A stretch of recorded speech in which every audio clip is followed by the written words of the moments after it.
नमो वितरागाय, नमो वितरागाय, नमो अरिहंताणम, नमो अरिहंतानम, नमो सिद्धाणम, नमो सिद्धानम, नमो आयरियाणम, नमो आयरियानम, नमो वज्रायाणम, नमो वज्रयानम, नमो लोये सव्वा साहुणम, नमो लोये सव साहुनम, ऐसो पंचन मुक्कारो, ऐसो पंचन मुक्कारो, सवपावपनाशनो, सव पावपनाशनो, मंगलाणं च सव्वेसीं, मंगलानम च सौवेसीम, परमं हवै मंगलम्,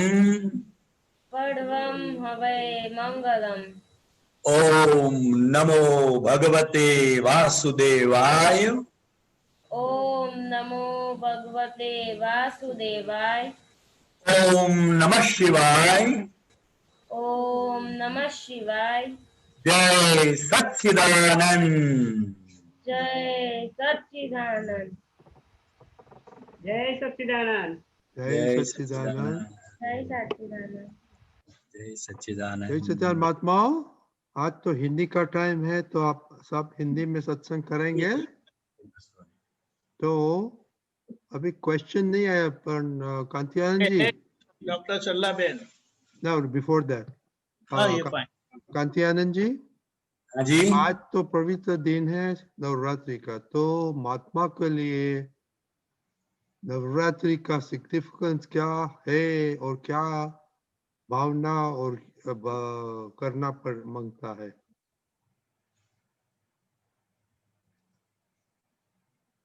नवरात्रि में आमतौर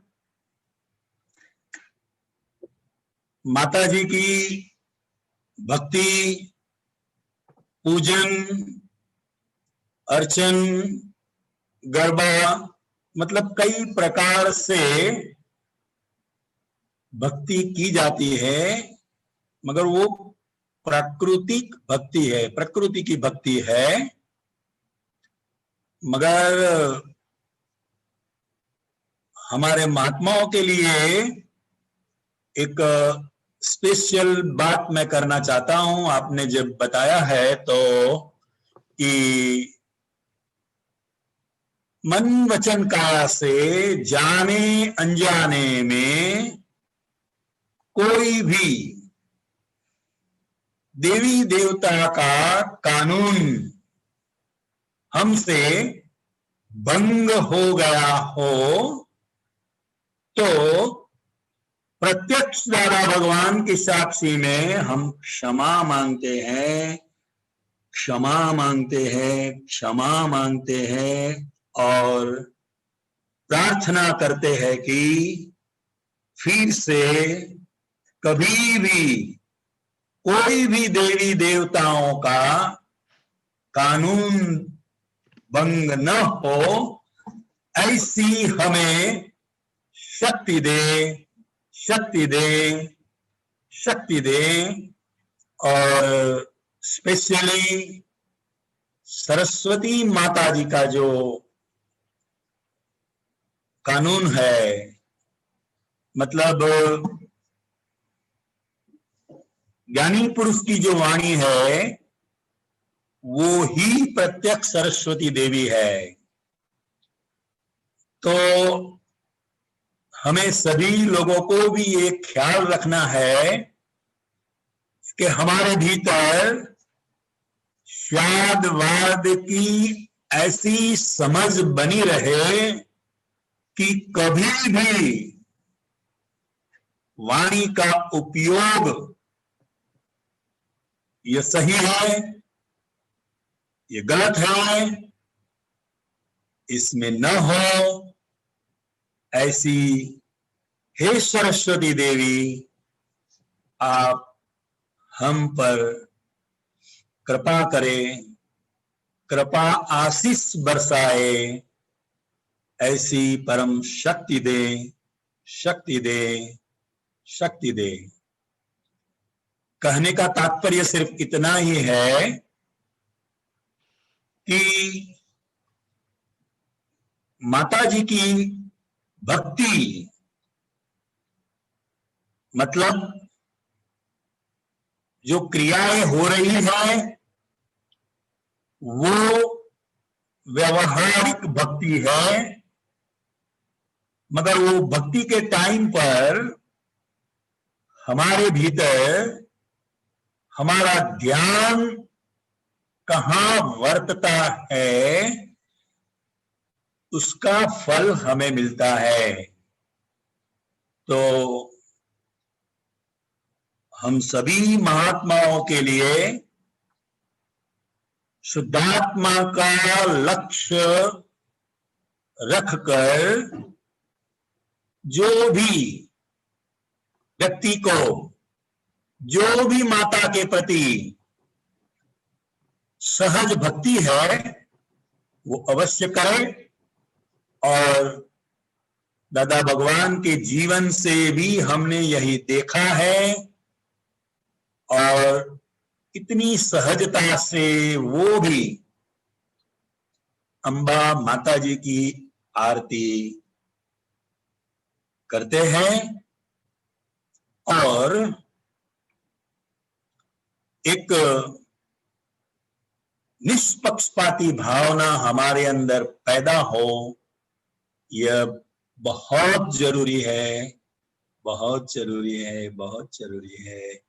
अगर वितराग पुरुष की बात हमें समझनी है तो सबसे पहले हमारे अंदर श्यादवाद का जो सिद्धांत है उसके प्रति हमारी जागृति जरूर रहनी चाहिए। और हमने कभी और बहुत बार महात्माओं के अंदर भी यह देखा है। इसलिए वो कहते थे मैं अम्बा का एक लाल हूं मैं। और खंभात में तो जब भी उनका आना होता था करीब 1973 से 1987 तक उनका दिव्य आगमन होता रहा। और जब भी हम आरती करते हैं तो सिमंदर स्वामी की आरती, दादा भगवान की आरती, उसके बाद हम अम्बा माता जी की भी आरती करते हैं। तो सभी देवता और देवियों की और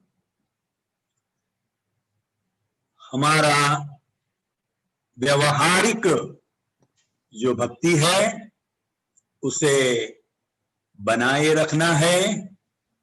और साथ साथ मैं शुद्धात्मा हूं, ये जो हमारा भीतर शुक्ल ध्यान है वो रहना चाहिए, ये बहुत आवश्यक है।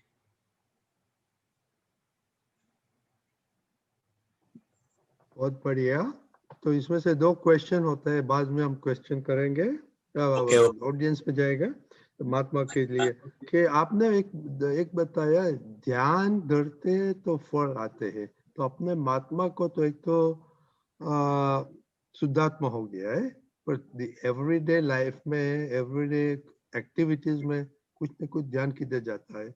और नवरा फुर्सत में हमको पास्ट में जाता है, फ्यूचर में जाता है। तो महात्माओं के ध्यान में फल में आपने क्या बताना चाहता थे आप?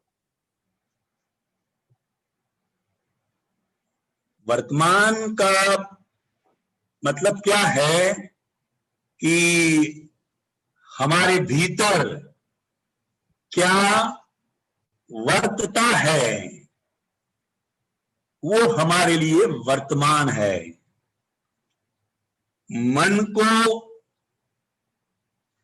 मन के धर्म को जानना वो शुद्धात्मा का धर्म है, वो हमारे लिए वर्तमान है। Very good. क्योंकि मन तो भूतकाल में भी जाएगा और भविष्य में भी जाएगा। वर्तमान में रहना मतलब मन की मृत्यु।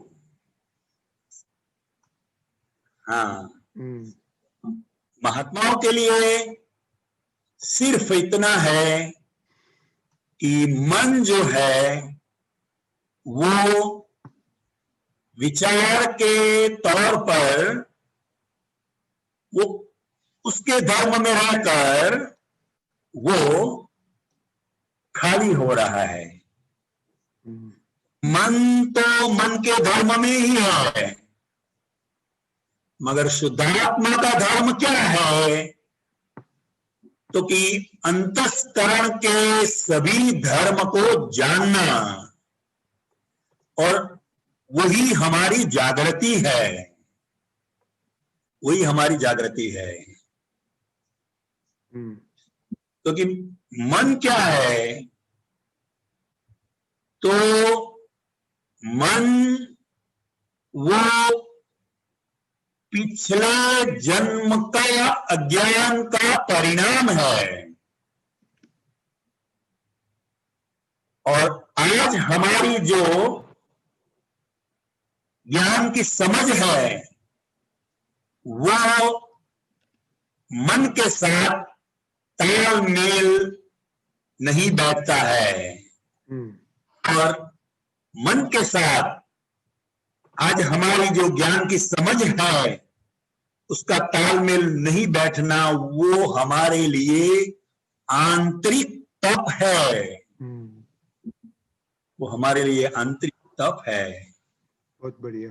और दूसरा क्वेश्चन था, आपने बताया कि दादाजी 1973 से 87 तक खंभात आते रहते थे, तो कभी नवरात्र में आए, यू रिकॉल के आए थे और उसका वातावरण रिकॉल कर सकते हैं? अभी मुझे इतना तो याद नहीं है, मगर जो महात्मा के घर पे दादाजी ठहरते थे, उनके घर का ये नियम था कि रात के टाइम पर माता जी की आरती करना। उनका नियम था। तो हम तो पहले सिमंदर स्वामी परमात्मा की आरती करते हैं, दादा भगवान की आरती करते हैं, फिर दादाजी से प्रार्थना की कि हम, अगर आपकी आज्ञा हो तो हम ये आरती कर सकते हैं। दादाजी ने कहा हाँ। तो मतलब कहने का तात्पर्य क्या है कि कभी कभी ऐसी गलत मान्यता लोगों के अंदर रॉन्ग बिलीफ के तौर पर बैठ जाती है कि अब हम तो परमात्मा की भक्ति करते हैं, हम तो भगवान की डायरेक्ट भक्ति करते हैं, तो अभी ये देवी देवताओं को नमस्कार करना और देवी देवताओं के मंदिर में जाना अब कोई आवश्यकता ही नहीं है। ऐसी एक गलत मान्यता भी होती है, मगर वो व्यवहार दृष्टि से सही है, क्योंकि जिनको जैसा संयोग मिलता है वैसी ही समझ उनको मिलेगी।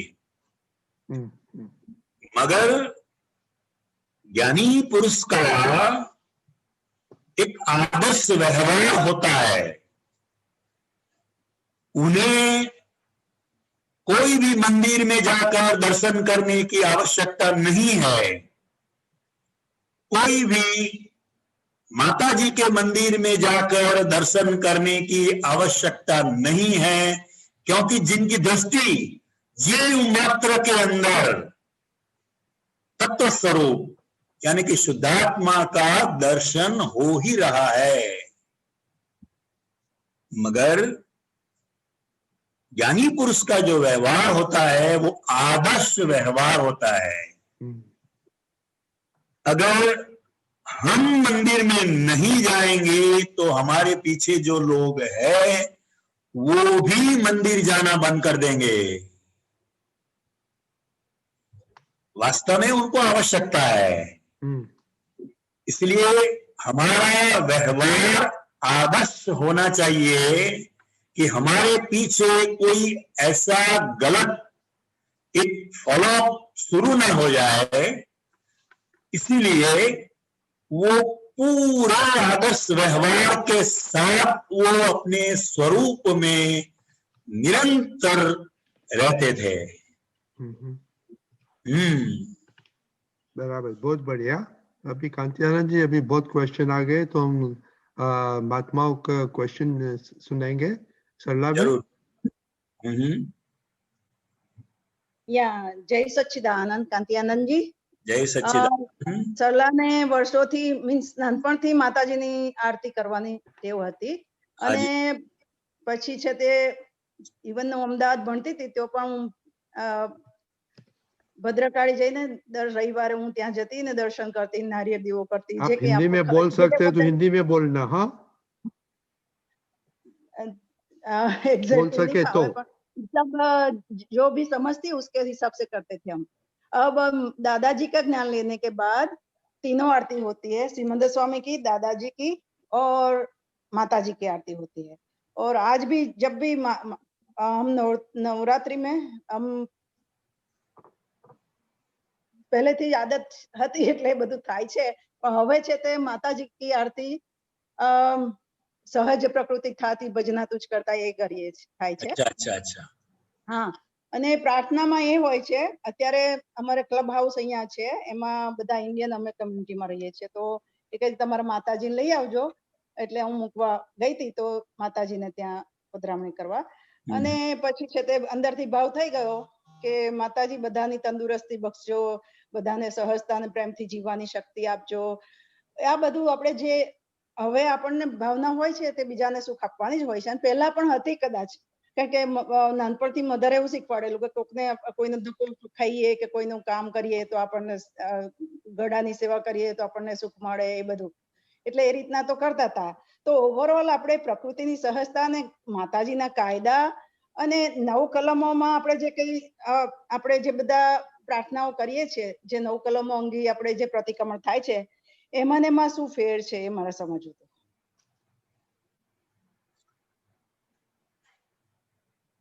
એટલે मैंने पहले ही बात बताया कि जो भी परिवार के अंदर कोई माताजी की भक्ति की परंपरा होती है, जैसे आपके घर में शायद माँ कालिका की भक्ति होती होगी, किसी के घर में आद्य शक्ति अम्बा माता की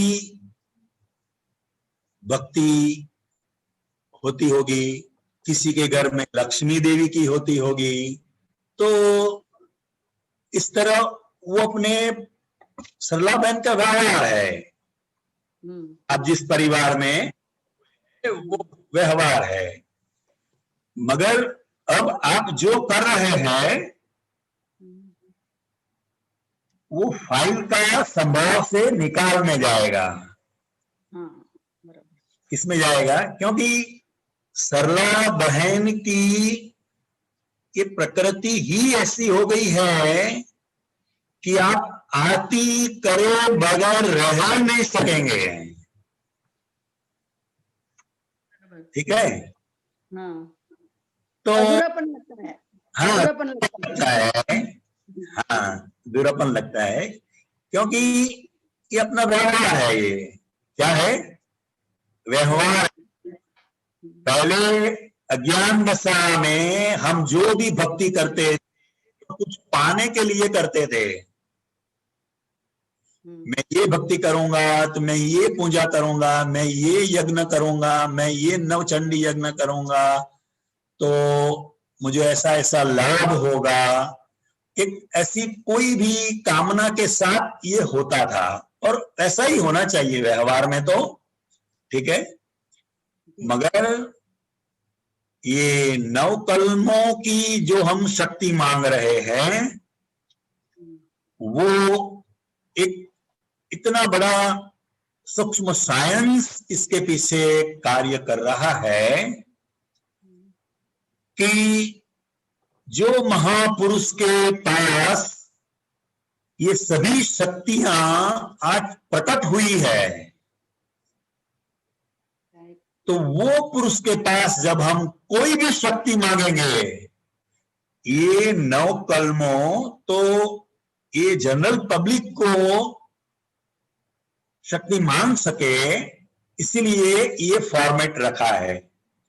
मगर हम हमारे फाइल नंबर 1 की जब कोई हमें वीकनेस दिखाई देती है, तो वीकनेस को दूर करने के लिए भी हम शक्ति मांग सकते हैं। हाँ, तो अभी क्या होता है कि अभी ज्ञान लेने के बाद तो हमारी भावना वही है ना कि सबको सुख मिले, वही है, राइट? अच्छा है, बराबर है।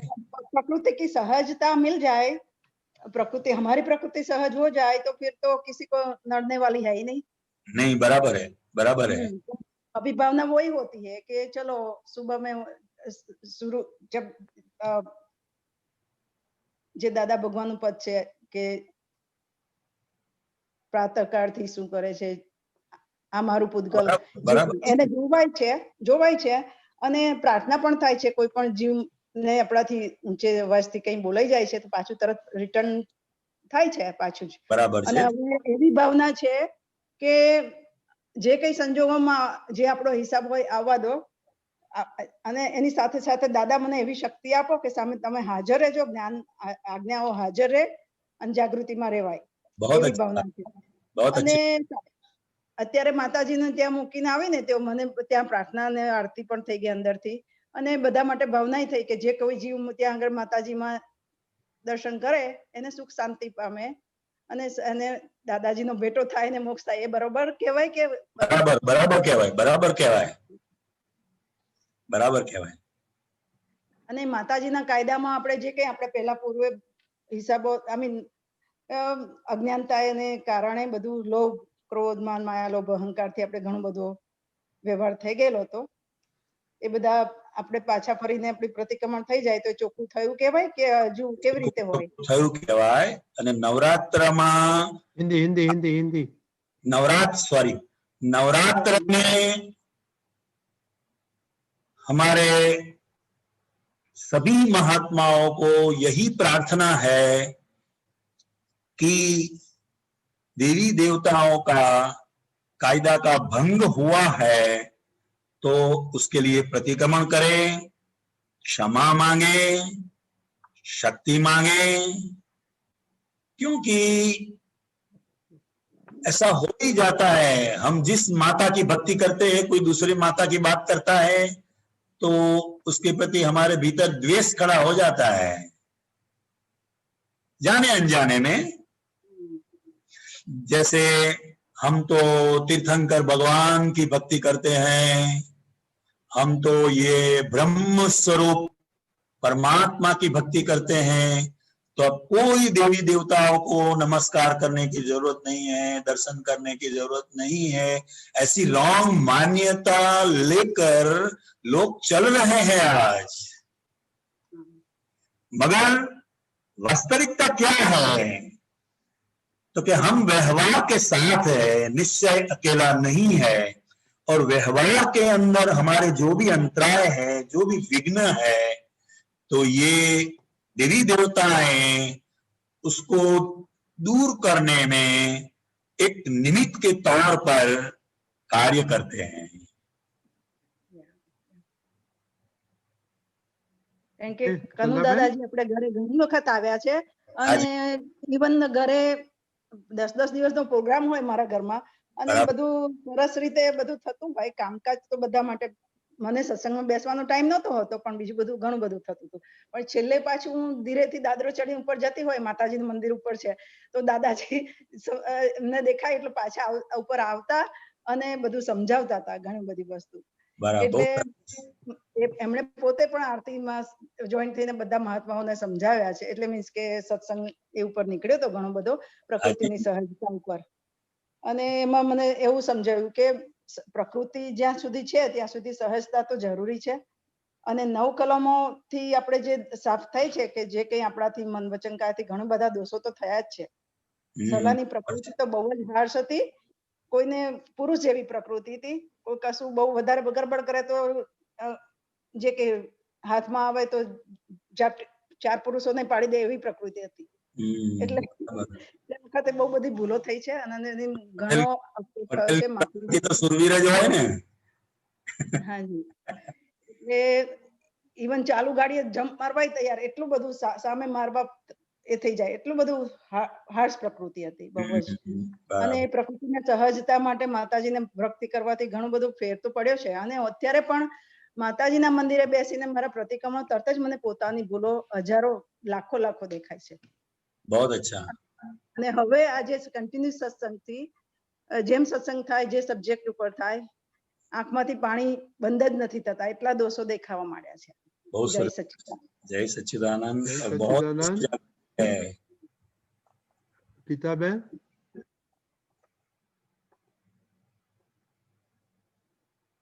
જય સચ્ચિદાનંદ. જય સચ્ચિદાનંદ. કાંતિ આનંદજી જય.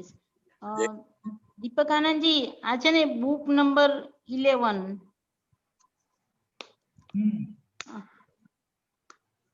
પાનું નંબર 51 16/5/76 મુંબઈ.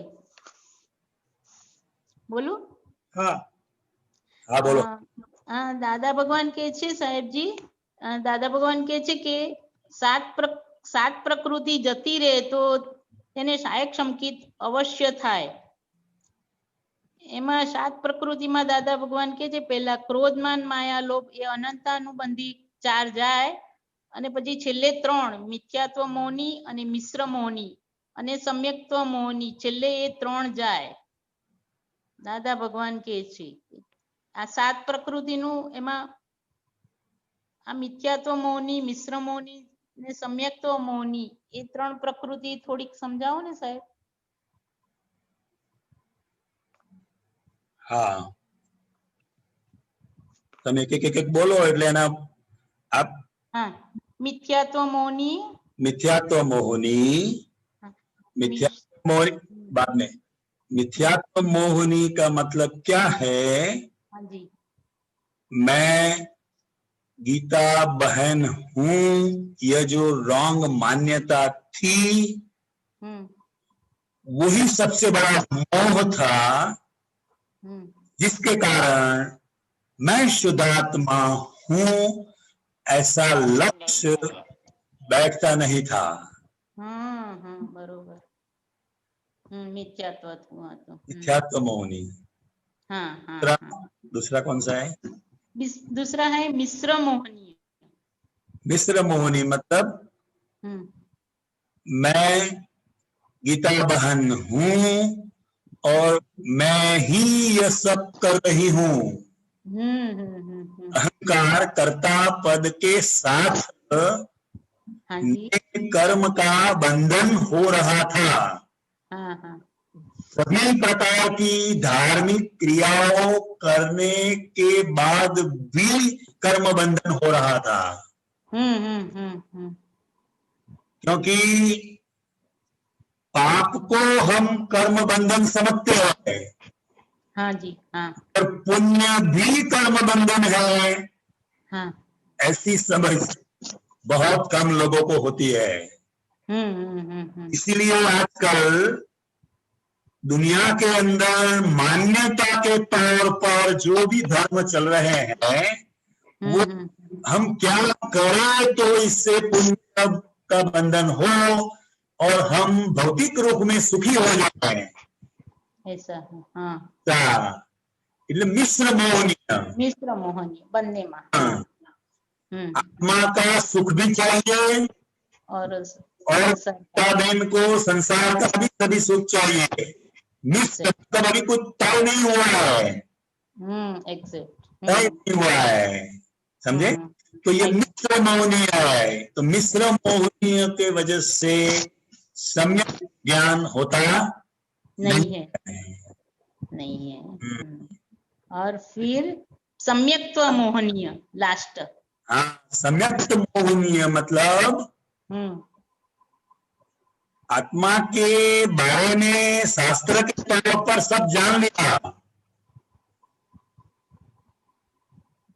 मगर फिर भी भीतर उनको शंका होती है, शंका। हाँ हाँ हाँ आत्मा कैसा होगा, हाँ। कैसा नहीं होगा, आत्मा को जानने से क्या हो जाता है, इसको भी मोह का,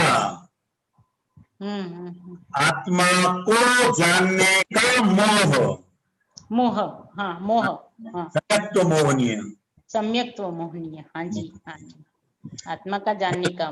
भगवान की कृपा से हम ये सभी प्रकार की मोहनीय से मुक्त हो गए। एग्जैक्ट, सच्ची बात। और मैं शुद्धात्मा हूँ, यह ज्ञानी पुरुष की कृपा से हमें ये दृष्टि प्राप्त हो गई। ओ अच्छा, सरस सरस, दृष्टि प्राप्त हो गई। ओ सरस। ये इसके नाश होने के बगैर कभी सम्यक्त मोहनीय होती नहीं है, सम्यक्त नहीं होता है। सच्ची बात, सरस सरस सरस सरस सरस साहेब, बहुत सुंदर, सरस समाधान થયું સાહેબ। જય સચ્ચિદાનંદ, जय सच्चिदानंद। जय सच्चिदानंद। मंजू बहन। जय सच्चिदानंद, कंतियानंद जी, जय सच्चिदानंद। जय सच्चिदानंद। एक सवाल पूछो तो अगर हिंदी में बोल सके तो, नहीं तो गुजराती चल। एक सवाल है, वो पहले जो बहुत दादा के बहुत सपना आते थे, और उसमें एक स्वप्न था, क्योंकि आज नवरात्रि शुरू हो गई तो याद आ गया कि दादाजी एक बार सपने में आए थे, ऐसे कि माता जी जैसे अंबा माँ बैठते हैं ऐसे सिंह पर सवार थे दादा भगवान, और मैंने सोचा कि अंबा माँ होंगे, तो देखा तो दादा का स्वरूप देखा तो दादा धोती में थे, नीचे पांव से शुरू हो गया सपना, और देखा दादा भगवान बैठे हैं, और दोनों आंखों से जो तेज निकल रहा था, दोनों आंखों से डायरेक्ट मेरे शरीर पर तेज पड़ रहा था। वो सपना याद करती हूँ, रोना आ जाता है। दादा पहले बहुत सपने में आते थे, कोई ऐसे आते थे, बहुत आते थे, अभी नहीं आते हैं दादा, तो क्या कोई गलती हो गई है, क्या है? नहीं, गलती नहीं हुई है, गलती नहीं हुई है। अच्छा। वो अपने दो देह का जो कर्म का हिसाब है, उसके हिसाब से उनका आना होता है, मगर हमें समझ लेना चाहिए कि दादा भगवान का दर्शन अगर एक बार भी होगा तो हमारा आत्यंतिक कल्याण हो गया, बस। हाँ, वो सपने में नहीं आते हैं, इसका दुख हमें नहीं होना चाहिए। इसका दुख हमें नहीं होना चाहिए। अच्छा, और आद्या शक्ति का मतलब क्या है? आद्य शक्ति मतलब प्रकृति की शक्ति। अच्छा, आद्य शक्ति, प्राकृतिक शक्ति। अच्छा, आप जब भी आप लोग सत्संग करते हैं तो ऐसे लगता है कि दादाजी हाजिर हो गए, ऐसे लगता है। हर आपका पुत्र जब भी सत्संग करते हैं, कभी ऐसे हो जाता है कि दादा के पाँव में बैठे हैं, ऐसा हो जाता है। उनको हाजिर होना ही पड़ता है। अच्छा। हाँ। अच्छा, आप भी हमें शक्ति दो, ये 9 दिन और पूरा जीवन दादा की आज्ञा में पास करे ना। बहुत अच्छा, हम सभी दादा भगवान को, वितराग परमात्मा को, वितराग शासन देवी देवताओं को और सभी देवी देवताओं को प्रार्थना करते हैं कि हम निरंतर दादा भगवान की आज्ञा में ही रहे और मैं मंजू बहन हूं, वो स्वप्न में से हम निकलकर वास्तविक हमारा जो भीतर जीवन है, मैं शुद्धात्मा हूं, वही आप जिए और हम भी जिए, ऐसी प्रार्थना करते हैं। हाँ, जय सच्चिदानंद। और कोई पूछना है? नीलूफर, तुम्हारा क्वेश्चन था? नीलूफर, यू आपका क्वेश्चन था?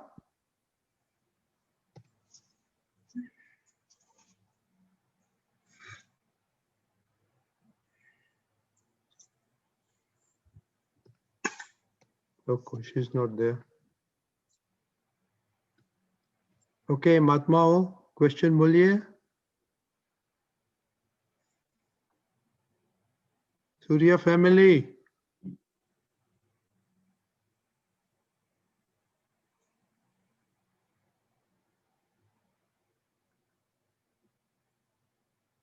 हाँ गीता बहन बोलिए।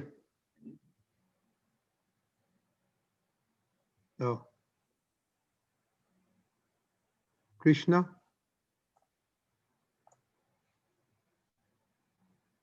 कृष्णा बोलिए। अशोक जी का फोन प्रश्न है। हाँ, जय सच्चिदानंद। किसका? अशोक जी, जयपुर। ओके। सहजता किसे कहते हैं और सरलता किसे कहते हैं, और दोनों में डिफरेंस क्या है?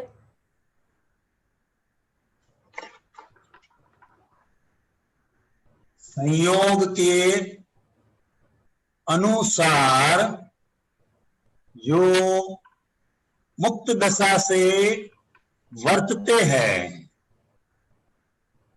अच्छा, जिनको भीतर ऐसा कुछ भी नहीं है कि मुझे ये करना है, मुझे ये नहीं करना है, मगर जैसा संयोग आता है उस आधार पर वो इतनी सहजता से वो जीते हैं।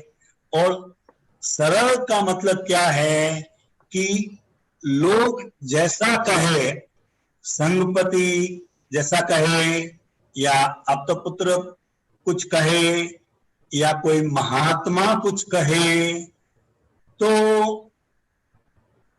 वो इतनी सरलता से वो बात को स्वीकारते भी हैं, और कभी उनको पसंद नहीं है, मतलब संगपति को या महात्मा को या आप्तपुत्रों को, तो वो उस बात को धीरे से छोड़ देते हैं। अच्छा, तो ये अवलोकन करने की दृष्टि हृदय से, तो यही तो ज्ञानी पुरुष का दर्शन करना है कि एक घंटे तक बातें चलती रही कि ये जूनागढ़ के अंदर यात्रा की जाए, सभी महात्माओं को लेकर उधर दर्शन करने जाए दादा भगवान की हाजिरी में। ये सब बातें घंटे 2 घंटे भर होती रही। दादाजी ने भी सब अपना जो सुझाव था वो दिया, और 2 घंटे के बाद संगपति ने कहा कि अभी ये बात हम नहीं कर पाते हैं संयोगवशात, फिर कभी होगा।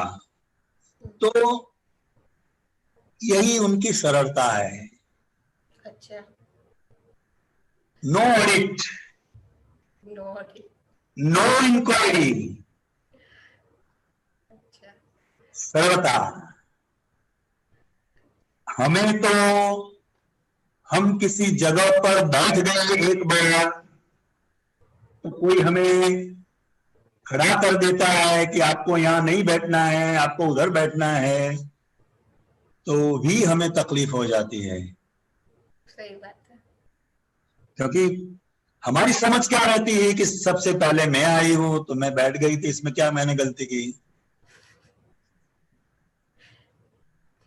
तो मतलब एक बालक जो होता है ना, हाँ, वो बालक का अपना कुछ नहीं होता है। ऐसे ही totally only scientific circumstantial evidences जैसे जैसे आते हैं उस आधार से वो वर्तते हैं। अच्छा, तो उसका मतलब ये कि संजोग है तो संजोग के अनुकूल हो जाए तो उसको सहजता कहते हैं, और व्यक्ति के अनुकूल हो जाए तो उसको सरलता कहते हैं। हाँ, एग्जैक्टली एग्जैक्टली। अच्छा, तो वो सहज, हाँ। मगर ये आपने बताया वो बहुत आसान बात है, मगर जब कोई बात तय हो गई कि हमें मुंबई 5 दिन के लिए घूमने के लिए जाने का है, समझे, हाँ। तो मन इस बात को पकड़ लेता है और सब प्लानिंग करने लगता है, कहाँ कहाँ घूमना है, क्या क्या देखना है, सब हो जाता है। और कोई संयोगवशात यह प्रोग्राम कैंसिल होता है तो हमारे अंदर एक बहुत बड़ा पजल हो जाता है और हम बुद्धि के तौर पर इसकी इंक्वायरी करने लग जाते हैं कि ये सब तय हुआ था, ये किसने कैंसिल किया, ये किसने सब बात बिगाड़ दी, ऐसा सब इंक्वायरी में चले जाते हैं। क्योंकि एक बार जो बात तय हो जाती है वो छूटना इतना आसान नहीं है, वो जागृति पर आधार रखता है। किसके पर आधार रखता है? जागृति पर। जागृति। इसलिए कहा कि ज्ञानी पुरुष छोटे बालक जैसे होते हैं।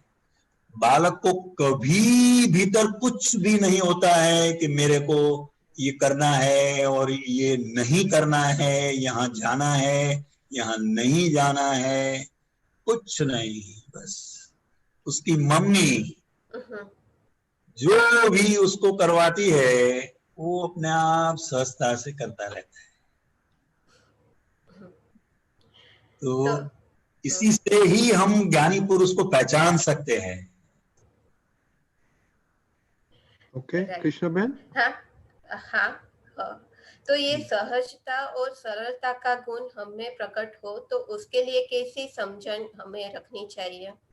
हाँ, जब हमारे भीतर दूसरों के मत पर चलने की शक्ति प्रकट हो जाएगी और भीतर ऐसा कोई आग्रह नहीं रहेगा कि मेरे को ये करना ही है और मेरे को ये नहीं करना है। जब भीतर आग्रह से हम मुक्त हो जाएंगे तो इसका परिणाम सहजता और सरलता है। ये परिणाम है ये।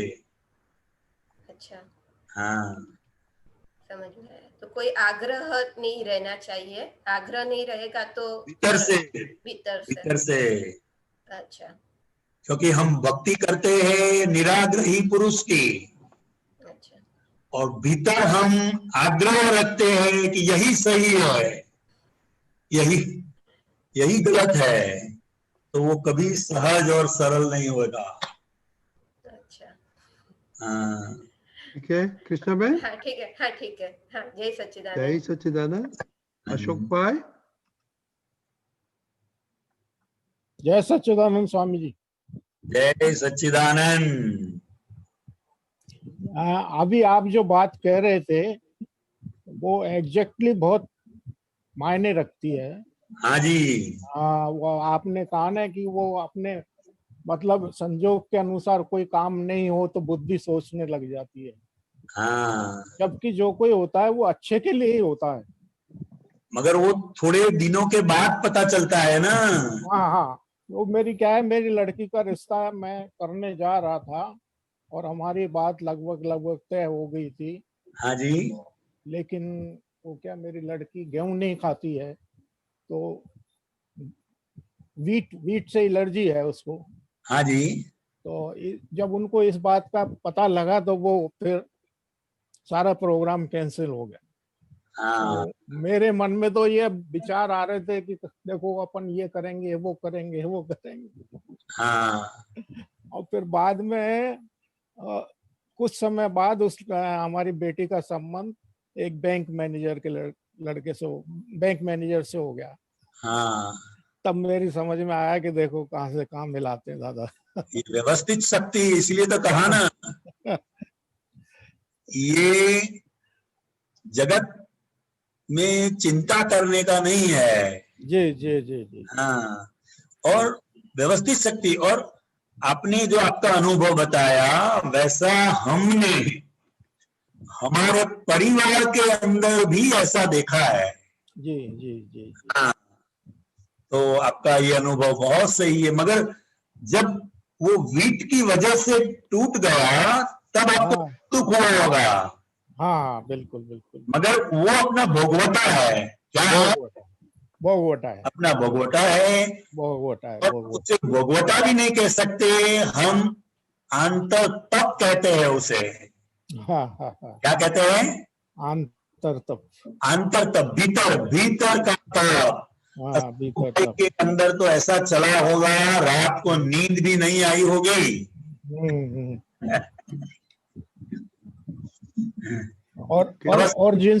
और जिनसे संबंध हुआ ना सर, उनको हमने बताया भी नहीं, और संबंध हो गया, फिर बाद में उनको पता लगा तो बोले तुमने बताया भी नहीं, बता देना चाहिए था क्या था इसमें, ऐसी कोई बात ही नहीं।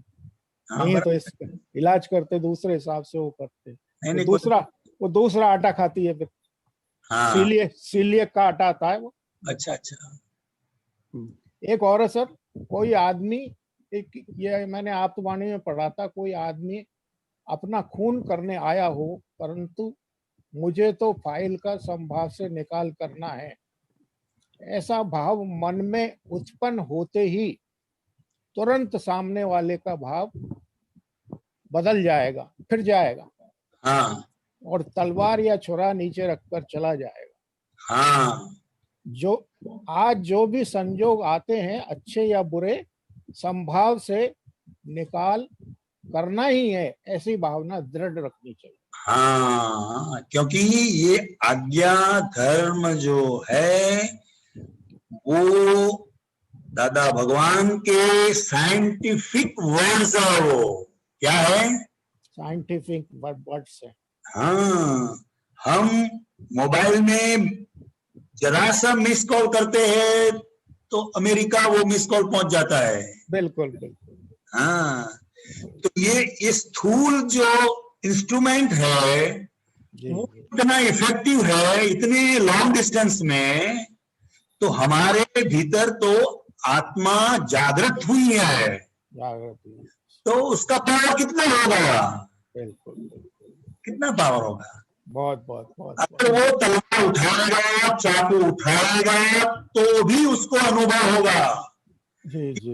इतने लोगों को मारा, मगर ये आदमी कोई अलग है, इतना प्रभाव करता है। और ये कई आपका पुत्रों का अनुभव है। आपके उदाहरण से बिल्कुल क्लियर हो गया सर। हाँ, ठीक है अशोक भाई। हाँ ठीक है सर। जय सच्चिदानंद। विनीता बहन। जय सच्चिदानंद स्वामी जी। जय सच्चिदानंद। मेरा प्रश्न था कि जो संसारिक में जो विघ्न होते हैं, वो अपन कहते हैं कि त्रिमंत्र से या देवी देवताओं के नमस्कार से जैसे दूर हो जाते हैं। हाँ। लेकिन अल्टीमेटली अपने को, अपने जो विघ्न है वो अपने को ही उनका निकाल करना है। हाँ, निकाल करना है, मगर अच्छी तरह से निकाल हो, ऐसा जब संयोग होगा तभी आपको त्रिमंत्र बोलने का भावना होगी, नहीं तो आप त्रिमंत्र बोलेंगे भी नहीं। समझे? तो त्रिमंत्र जो है, या कोई भी देवी देवताओं की भक्ति है, पूजन है, अर्चन है, यज्ञ है, वो एक वन ऑफ द एविडेंसेस के रूप में काम करते हैं। हाँ, वो माता जी की भक्ति की इसी वजह से यह होगा, ऐसा आम आदमी के लिए बड़ा है। मगर महात्माओं के लिए तो व्यवस्थित शक्ति करता है। बराबर। तो माता जी की जो भक्ति है वो एक वन ऑफ द एविडेंसेस के रूप में है, या हम कोई मानता मानते हैं या कोई विधि करवाते हैं तो उससे ही हो जाता है, ऐसा महात्माओं को नहीं समझना है। बहुत से एविडेंसेस जब मिलते हैं तो उसके अंदर ये माता जी की भक्ति का एक वन ऑफ द एविडेंसेस के रूप में मिलने से कार्य हो जाता है। और अगर कार्य नहीं होना है तो आपको कितनी बार कहेंगे कि आप त्रिमंत्र बोलो, ये माता जी की प्रार्थना करो, क्षमापना करो, तो भी आप नहीं कर पाएंगे, क्योंकि आपका जो कर्म है ना भुगतने का, वो करने नहीं देगा। जी, समझे आप? जी जी। तो यही प्रश्न दादा भगवान को पूछा गया था कि किसी भी प्रकार की हम आपसे विधि करवाते हैं तो काम हो जाता है, तो विधि से ही हो जाता है। तो दादा भगवान ने बताया, आपका जब काम होने वाला है तभी तो आपके भीतर ख्याल आएगा कि चलो हम दादाजी से बात करें और उनसे विनती करें कि हमारे लिए इतनी विधि कर दें। मगर वो दादा भगवान ने विधि की इसलिए होगा, ऐसी मान्यता हमारे महात्माओं के अंदर एक खड़ी होती है, क्योंकि इतनी भक्ति है उनके प्रति। मगर दादा भगवान ने ही बताया कि ये जो आपकी भावना है, सबसे पहले तो हम विधि करवाएं, और ये भावना तभी होगी जब आपका काम होने वाला है, नहीं तो वो ज्ञानी पुरुष का योग आपको बैठेगा नहीं। सही बात। समझे? आप दर्शन करने जाएंगे तो वो बोलेंगे दादाजी तो अभी सुबह ही निकल गए सूरत के लिए। समझे? आप फोन करेंगे तो बोलेंगे दादाजी अभी आराम कर रहे हैं। तो ये विधि कराने का संयोग नहीं जमेगा, वो कार्य होने वाला नहीं है। तो हमें ये आज्ञा धर्म से समझना है। सही बात। हाँ, कि जब सभी साइंटिफिक सर्कमस्टेंशियल एविडेंसेस इकट्ठे होते हैं तभी कोई कार्य अपने आप होता है, निमित्त कोई भी हो। सही बात। हाँ, ठीक है विनीता बहन। हाँ, जय सच्चिदानंद। जय सच्चिदानंद। लास्ट क्वेश्चन है हेमंत भाई।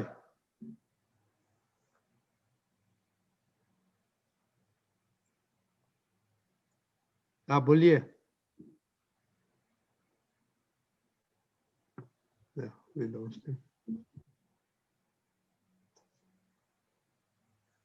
बोलिए। आवाज नहीं आ रहा है। नहीं, we lost him. अनम्यूट नहीं हुआ अभी। Is there? अनम्यूट करे या? No. हनुमान जी अनम्यूट करे। तो हेमंत। हाँ, नहीं Hemant. Yeah, Bhumimar, ne? We can go to next. Yeah, his connection is very poor. Yeah, right. Okay, चलो क्षेत्र के प्रीतिबेन मुंबई से लेगा। प्रीतिबेन।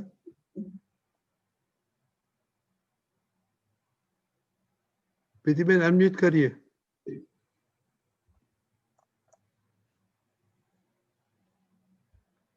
Bad connection आ गया। भूल में से हो गया। ओके, तो अभी टाइम हो गया दीपक कांतियान जी, दीपकान जी एक्सपीरियंस का। तो हम एक्सपीरियंस सुनेंगे, बात कांतियान जी का कुछ एक्सपीरियंस सुनेगा। जय सच्चिदानंद।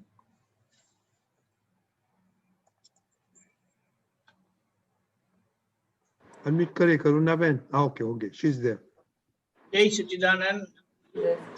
आज हमारे बीच जो आ रहे हैं ये पुणे के हैं, अहमदाबाद भी रह चुके हैं और देखते हैं उन्होंने दादा भगवान को कैसे समझा है, ज्ञान पाया है, ज्ञान का कैसे उपयोग करते हैं, उनको क्या लाभ हुआ है, उनका अनुभव सुनेंगे और हम दादामय होंगे।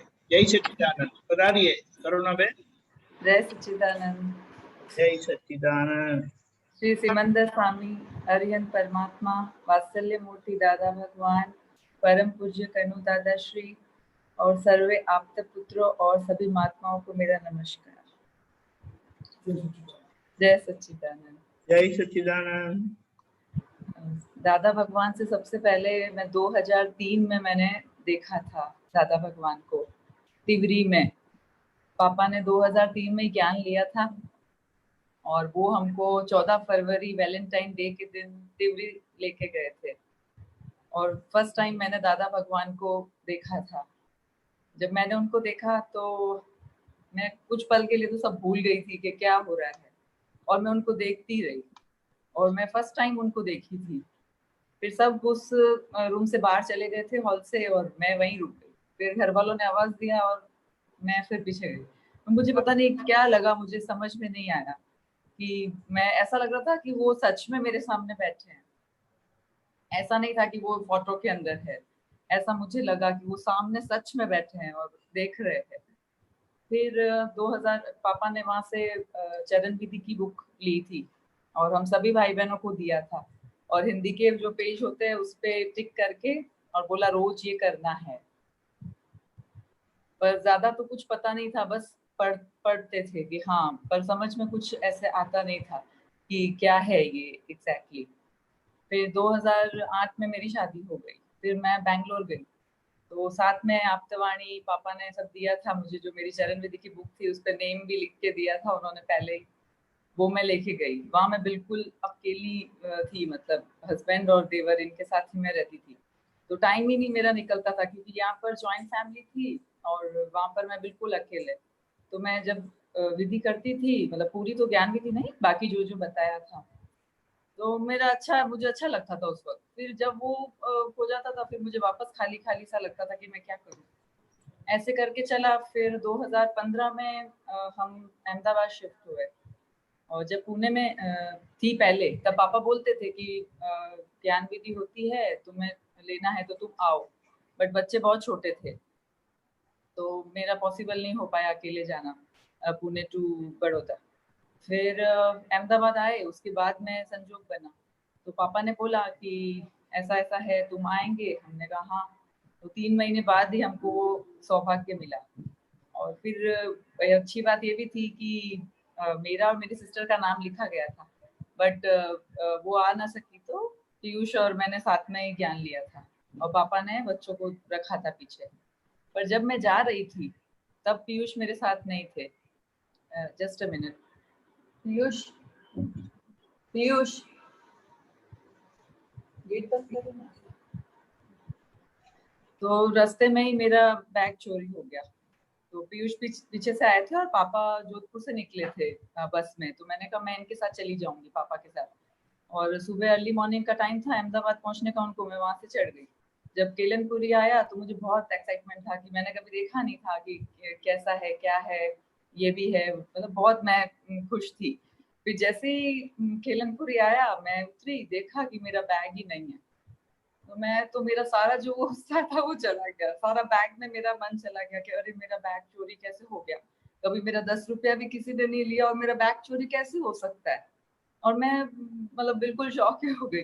फिर वहां से गए, केलनपुरी पहुंचे, सत्संग का टाइम था तो फिर मैं सत्संग में बैठी तो मुझे कुछ समझ में कुछ नहीं आ रहा था कि आपके पुत्र क्या बोल रहे हैं। मेरे दिमाग में बस वही था कि मेरा बैग चोरी कैसे हो गया। फिर और पापा ने कुछ किया ही नहीं, कुछ नहीं करा, बस आ गए हम लोग। फिर वहां पे आपके पुत्र सत्संग कर रहे थे तो उन्होंने बोला कि कोई बोलना चाहेंगे, प्रश्न है किसी का। मुझे ध्यान नहीं था सत्संग में, फिर भी मेरा हाथ एकदम से ऐसे हो गया। वो बोले बोलो, तो मुझे पता ही नहीं चला कि मैंने हाथ खड़ा किया क्या, तो क्योंकि मेरा ध्यान उधर था ही नहीं सत्संग में। तो फिर मैंने बताया सुबह ऐसे ऐसे हुआ। तो बोले कि अभी आप क्या करोगे? अभी इतने दिन आप यहाँ कैसे रहोगे? तो मैंने कहा नहीं, आज का मेरा सुबह मैंने 3 बजे ही सब मैं होकर आई थी अच्छे से कि अभी आगे के दिन। तो मैंने कहा हस्बैंड आज रात को ही आने वाले हैं तो मेरा नया बैग लाएंगे। क्या फिर क्या है, आपको तो परेशानी ही नहीं हुई, जो आपको उसमें मोह था वो बस इतना ही था कि मतलब उस वक्त मुझे समझ में नहीं आया कि उन्होंने मुझे कैसे समझाया, मुझे इतना समझता नहीं था। फिर ज्ञान विधि लिया, ज्ञान विधि की लेने के बाद रात में जो मैंने नींद ली थी वैसी मैंने कभी नहीं ली थी। मुझे पता नहीं क्या ही लगा था कि मैं कौन सी दुनिया में थी, ऐसा मैंने कभी एक्सपीरियंस नहीं किया था। तो वो एक अलग बात मुझे बहुत अच्छी लगी। फिर नेक्स्ट ईयर ही वापस वही टाइम था शिविर का, और हम रात वाले सत्संग में बैठे थे और एकदम से बच्चे चिल्लाते चिल्लाते आए। मेरे बच्चे दूसरे और बच्चों के साथ खेल रहे थे बाहर कि आंटी आंटी, पता था कि ये बच्चा इनका है, तो बोले वो गिर गया, उसको बहुत ब्लीडिंग हो रहा है। तो मैं एकदम से डर गई, मैंने कहा ये क्या हुआ? गई बार देखा कि उसको तो पूरा ब्लड से था, और फिर फटाफट उसको हॉस्पिटल लेके गए, बहुत स्टिचेस आए। फिर पर मैं कुछ नहीं, ना तो मैं रोई ना मैंने कुछ और रिएक्ट किया। अदरवाइज तो मैं कुछ हो जाता, बच्चों को कट भी लग जाता था पहले तो मैं उल्टा उनको डांटती थी कि ये क्यों किया तुमने, और फिर मैं कुछ रिएक्ट नहीं कर पाई। पर बाहर बैठी थी तो मुझे पहली बार शंका भी आई कि मैं यहाँ आई और यहाँ ऐसा क्यों हुआ। फिर लगा कि ये ज्ञान लिया फिर भी ऐसा क्यों हुआ, मेरे साथ क्यों हुआ, मेरे बच्चे के साथ क्यों हुआ।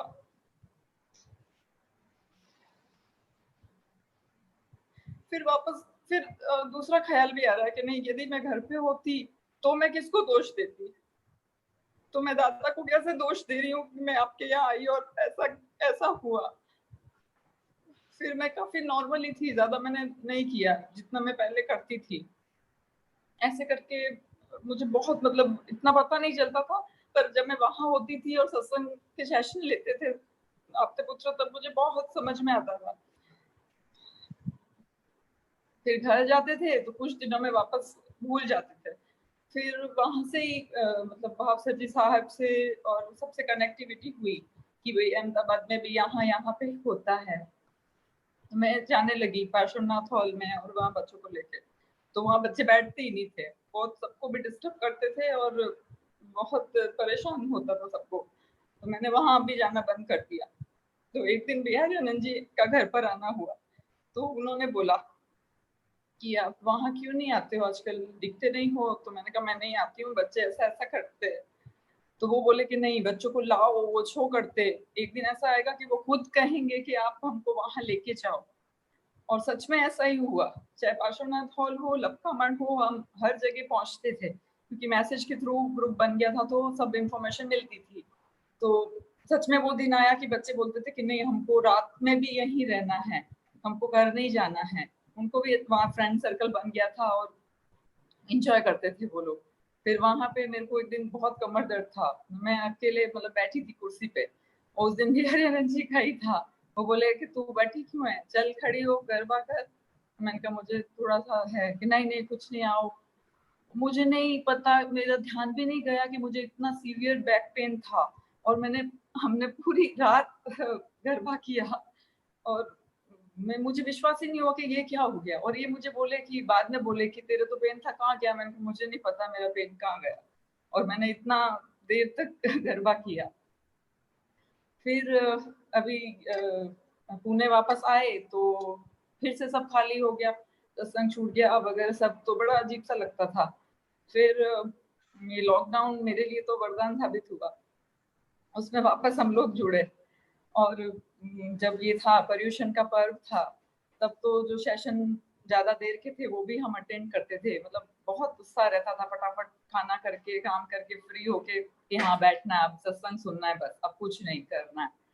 तो बहुत उसमें खुला। इतना टाइम मुझे कभी पता नहीं था, जो भी गलतियां होती थी, कुछ होती थी तो मुझे नहीं होता था कि ये ऐसा क्यों हुआ। लेकिन उसके बाद मेरे को पता जागृति हुई कि जो भी कर रही है ये करुणा बेन कर रही है, मैं तो शुद्ध आत्मा हूँ। और यदि जरा भी जैसे बच्चों के साथ भी जरा सा तेज बोलो तो पता चल जाता कि नहीं ये नहीं करना है, और अंदर से एकदम से क्लिक होता था कि नहीं ऐसा नहीं करना है। फिर प्रश्न किया था तो बोला कि ड्रामेटिकली करना पड़ेगा। तो हाँ, वो भी होने लगा। अंदर पता है कि हाँ मैं ऐसा नहीं कर रही हूँ, पर उनके लिए करके, पर जो मैं विचलित हो जाती थी ऐसा करके, वो मेरा बिल्कुल शांत हो गया।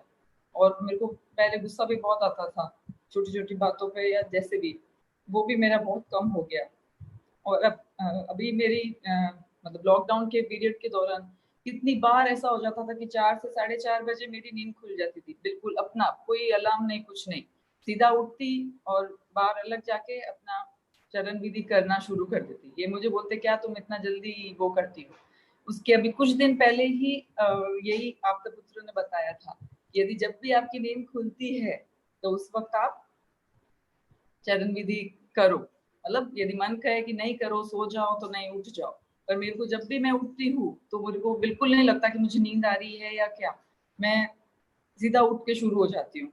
नींद मुझे कुछ नहीं आता, और अच्छे से मुझे सुबह का वो वातावरण और एक एक चीज में मुझे समझ में आती है ऐसे।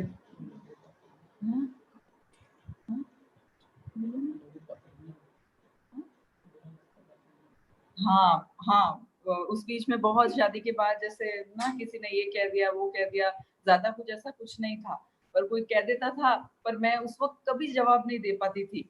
और मुझे बाद में होता था कि उसने मुझे ऐसा बोल दिया तो मैंने उस वक्त ये क्यों नहीं बोला। ये मेरे को मतलब शुरू से ऐसा रहा, और मेरे को होता था कि मैंने क्यों नहीं बोला, मुझे भी उसको बोलना चाहिए था, और मैं बाद में खुद ही परेशान होती थी। फिर अभी दादा के ध्यान से अब समझ में आता है कि वो निमित्त मात्र होता है, हमें वापस किसी को नहीं बोलना चाहिए, और मैंने वो किया, लेकिन मन में तो जलता था, तो उसका मैं प्रतिक्रमण करती हूँ। और अब भी हल्का सा भी कुछ होता है थोड़ा सा, तो मैं हाथों हाथ प्रतिक्रमण करके उसकी माफी मांगती हूँ। और आप सबका आशीर्वाद ऐसे ही बना रहे और मुझे समझ में आता रहे, ऐसा आशीर्वाद दीजिए। जय सच्चिदानंद। जय सच्चिदानंद। अभी मैं अपने होम टाउन में हूँ, जोधपुर में। अभी मैंने कुछ दिन पहले क्वेश्चन भी किया था कि हम लोग जाए या ना जाए, उससे बहुत अच्छा सोल्यूशन मिला, और हम इस तरह से आए, ऐसा लग रहा था कि हम गाड़ी में नहीं है, दादा हमको प्लेन में उड़ा के लेके, हेलीकॉप्टर होता है पर्सनल, वैसे हम लोग आए। ऐसा सफर मैंने इतने सालों में कभी नहीं किया जो हमने ये टाइम में किया। बहुत बहुत अच्छा लगा। और अभी मैं अपने पापा के यहाँ पर हूँ।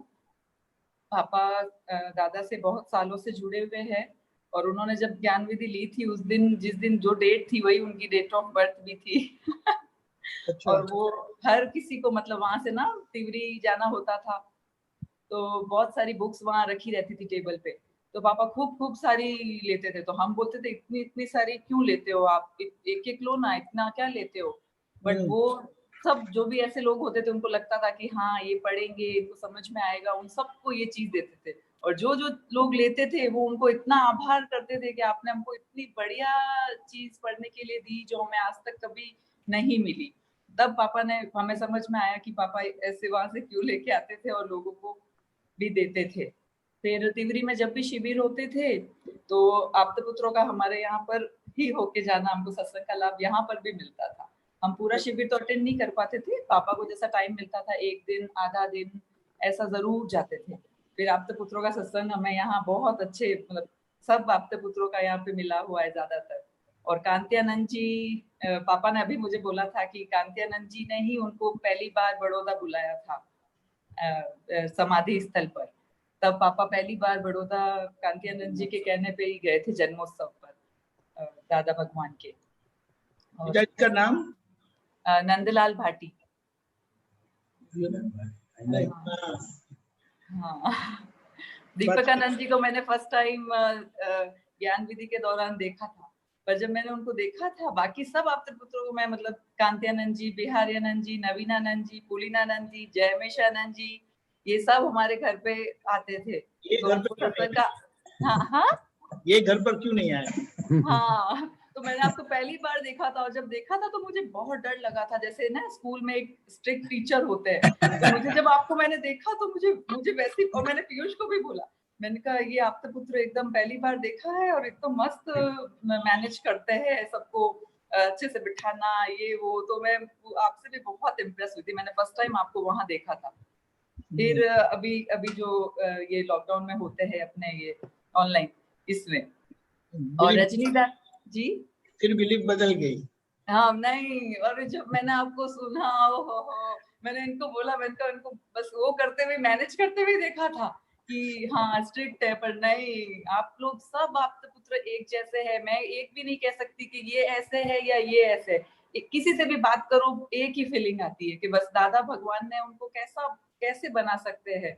मतलब अपने बच्चों को भी हम सेम नहीं कर सकते, उन्होंने आप सबको एक जैसा कैसे बनाया होगा, वो क्या है मतलब। और हर वक्त दादा के तो इतने अनुभव है कि मैं पूरी रात भी बोलूं तो शायद कम हो जाएगी। मेरे को चूज करना मुश्किल हो गया कि मैं क्या बोलूंगी, कौन सा बोलूंगी। बात सही है। हाँ, तो दादा की कृपा हर वक्त रहती है। अभी कल का इंसिडेंट था, मेरे भाई को स्टोन की प्रॉब्लम हो गई थी, छोटे भाई को, कल की ही बात है। वो ऑफिस गया अपने और हाथों हाथ वापस आ गया, वापस ड्राइवर के साथ वापस आया कि एकदम इस तरह से आया कि उसको सीवियर पेन हो गया। फिर डॉक्टर को दिखाया, डॉक्टर ने आज सुबह की उसको सर्जरी का टाइम दिया था कि सर्जरी करेंगे।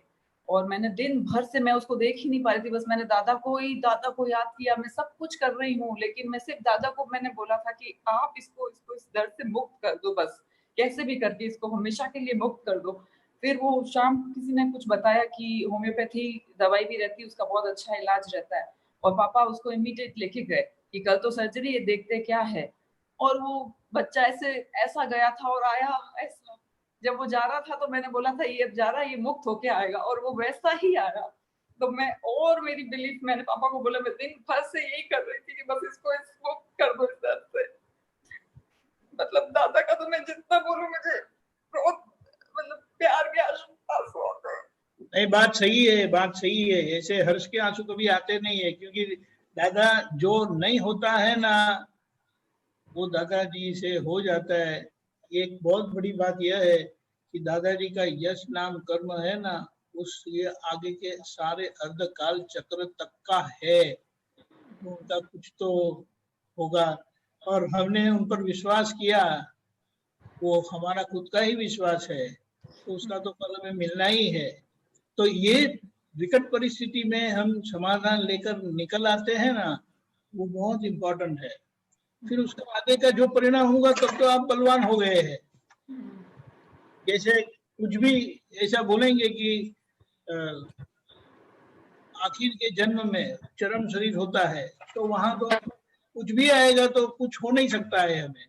लेकिन ये सब परिणाम आज जो जरूरी है ना हमें प्रगति के लिए, वो दादा भगवान से हो जाता है। और ये हमारी बहुत बड़ी बात है।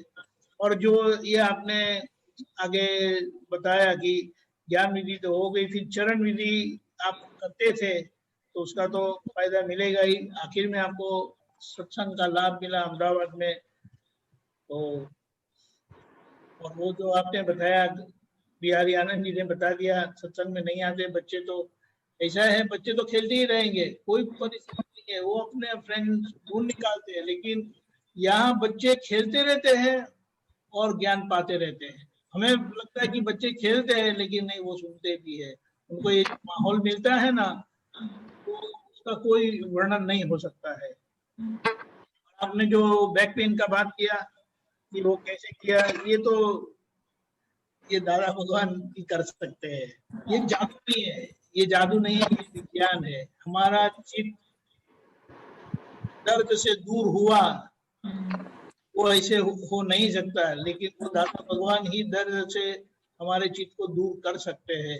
कनेक्टिविटी ऐसी है, वो हम उनको याद करना, यानी हमें हमारे स्वरूप में बैठ जाना। तो बहुत इसकी सूक्ष्मता में जाएंगे तो पता चलता है कि ये नेट विज्ञान है, नो मैजिक। लॉकडाउन ने तो सभी का काम किया है, वो बहुत बड़ा वरदान हो गया है हमारे सबके लिए। इतने दूर होते हुए भी हम इतने निकटता से और दादा के नजदीक आए हैं, ज्यादा उनकी पहचान हुई है और सब दादा स्वरूप होते जा रहे हैं।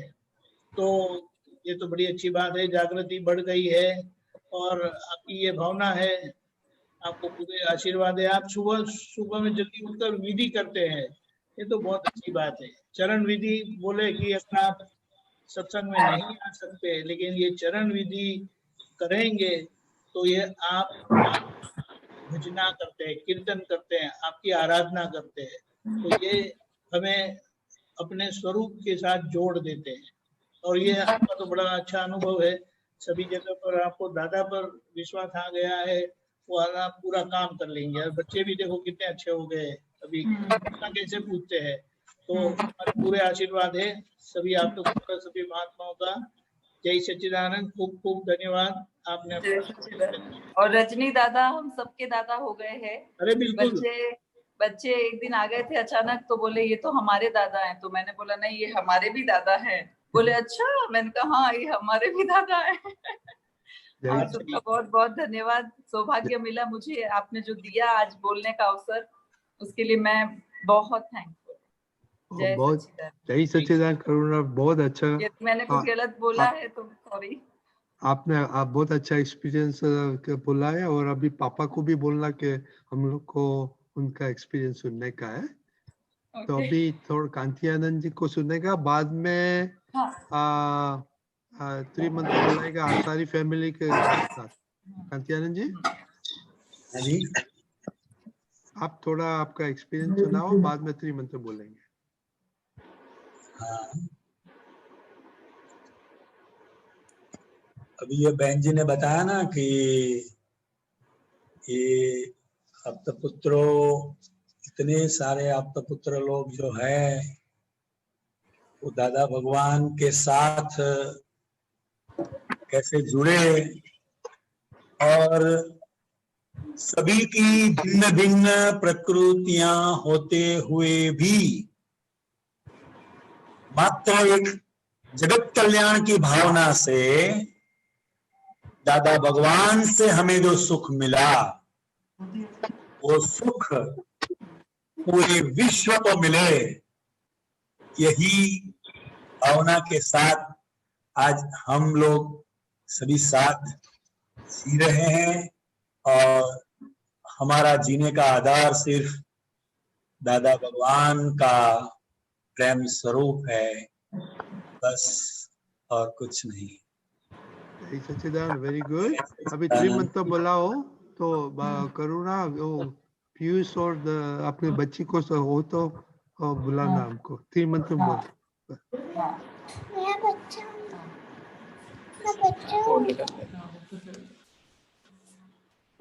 नमो वितरागाय, नमो वितरागाय, नमो हरिहंताणं, नमो सिद्धाणं, नमो सिद्धाणं, नमो आयरियाणं, नमो आयरियाणं, नमो वज्रायाणं, नमो वज्रायाणं, नमो लोये सव्व साहुणं, नमो लोये सव्व साहुणं, ऐसो पंचन मुक्कारो, ऐसो पंचन मुक्कारो, सव्व पावप्रणाशनो, सव्व पावप्रणाशनो, मंगलाणं च सव्वेसीं, मंगलाणं च सव्वेसीं, परमं हवै मंगलम्, परमं हवै मंगलम्। ओम नमो भगवते वासुदेवाय, ओम नमो भगवते वासुदेवाय, ओम नमः शिवाय, ओम नमः शिवाय।